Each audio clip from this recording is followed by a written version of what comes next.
Department association కానీ head masters కానీ Mu గారు కానీ అందరూ వచ్చినందుకు అభినందిస్తూ వాళ్ళకు ఒక రిక్వెస్ట్ చేస్తూ ఉన్నాను. 10th ఎగ్జామ్స్ పెట్టండి, ప్రీఫైనల్ ఎగ్జామ్స్ పెట్టండి.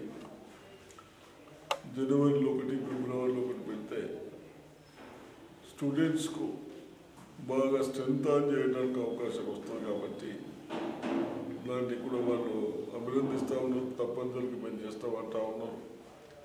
అదేవిధంగా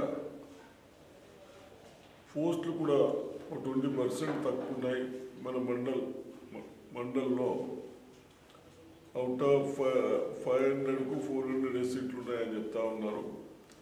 తప్పనిసరిగా ఇది గవర్నమెంట్ పాలసీలో ఈ పోయిన ప్రభుత్వాలు ఎక్కడెక్కడ ఫైనాన్షియల్ ఇబ్బంది పెట్టిపోయారు కాబట్టి తప్పనిసరిగా ఇవన్నీ రెక్టిఫై చేపిద్దాం. అప్పటి వరకు మీరు ఎడ్యుకేషన్లో పిల్లలకు ఎడ్యుకేషన్ ఇచ్చేదాంట్లో ఎటువంటి కాంప్రమైజ్ చేయాలని రిక్వెస్ట్ చేస్తాం.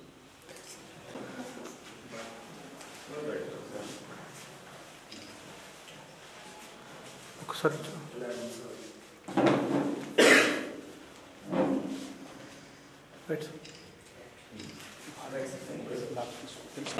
ఈరోజు గౌరవ ఎమ్మెల్యే గారు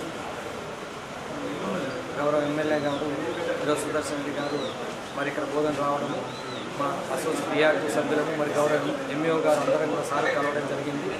మరి గౌరవప్రదంగా వారికి కలిసి వారికి సన్మానించడం జరిగింది. మరి వారు కూడా స్కూళ్ళలో పేద పిల్లలకు మంచి ఎడ్యుకేషన్ అందించాలని చెప్పడం జరిగింది. సార్ చెప్పినట్టుగానే మేము అదేవిధంగా మంచి విద్యను అందించి సారు కోరుకున్నట్లుగానే మా సమస్యను కూడా వారికి తెలియజేయడం జరిగింది. ఖచ్చితంగా మేము పాఠశాలల్లో మంచి విద్యను అందించి మంచి ఫలితాలు సాధించడానికి మా వంతు ప్రయత్నం చేస్తామని తెలియజేస్తాం. మరి సార్